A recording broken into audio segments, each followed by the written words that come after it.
It's exhausting. It feels like sometimes there's just no good that can come from anything anymore in the public square. We're just in some irreversible, inexorable downward cycle. Now, sometimes you can shake it off, sometimes you can't.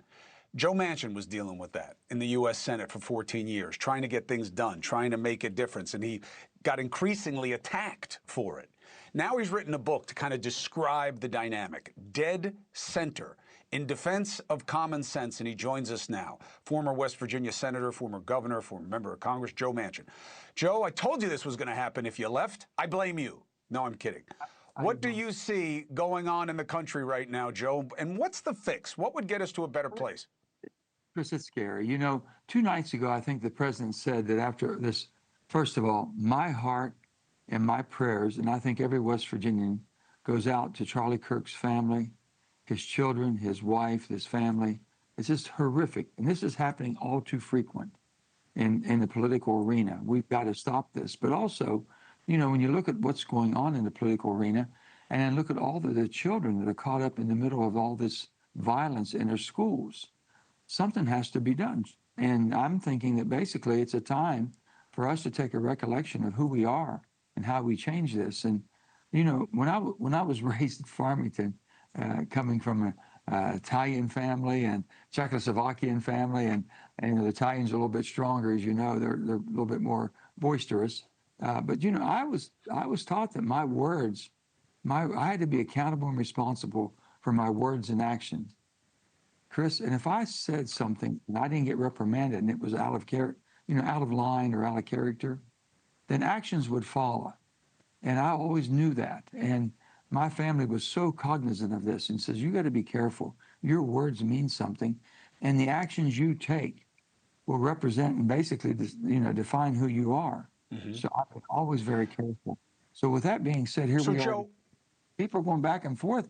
Chris, I mean, it's they've normalized horrific behavior in the political arena, and the representative, the government we have, and you know this, the government we have is an experiment because no one thought we could ever govern ourselves.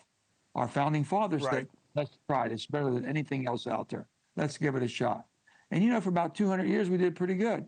40 years now, but a little bit tipsy-turvy, a little bit rough.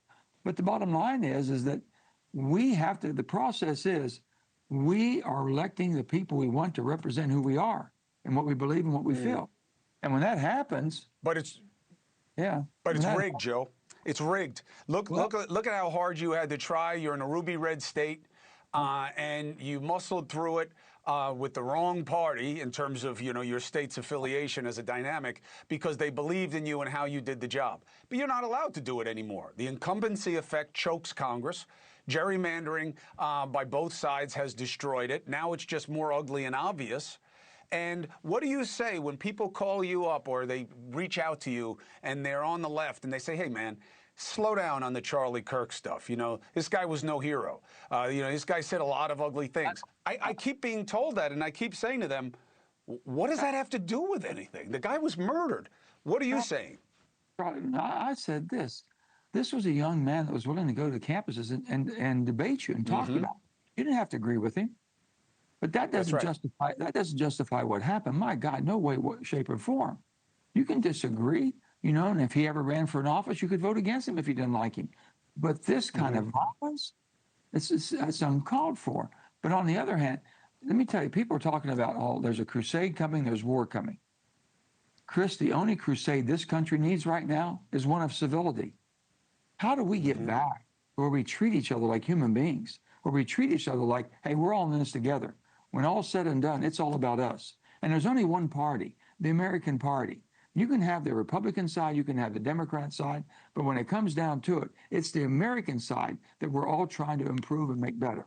And when you start tearing it apart, which is what they're doing, we've got to stop that.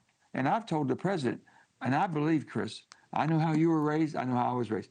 We were always taught there's a better angel in all of us.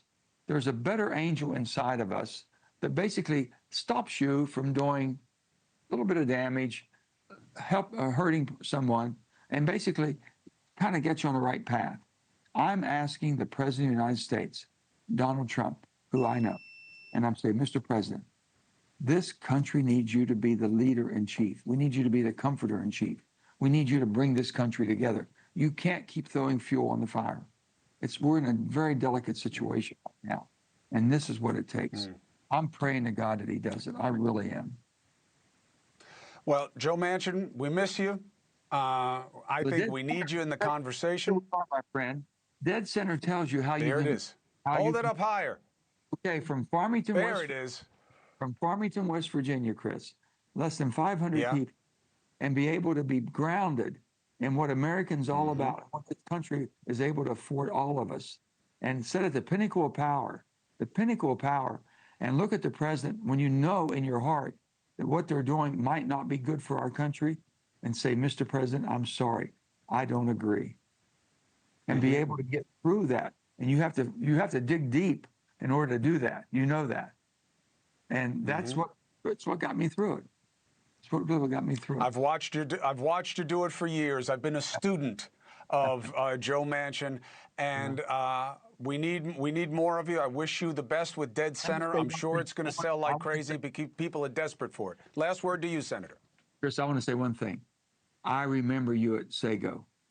The most respectful person in the media was Chris Cuomo, who basically said, Governor Joe, I was governor at the time, he said, Governor, whatever I can do to help. If it helps, ease the pain on these people, if I can basically get there, if they want to talk to me, I'm happy to do it.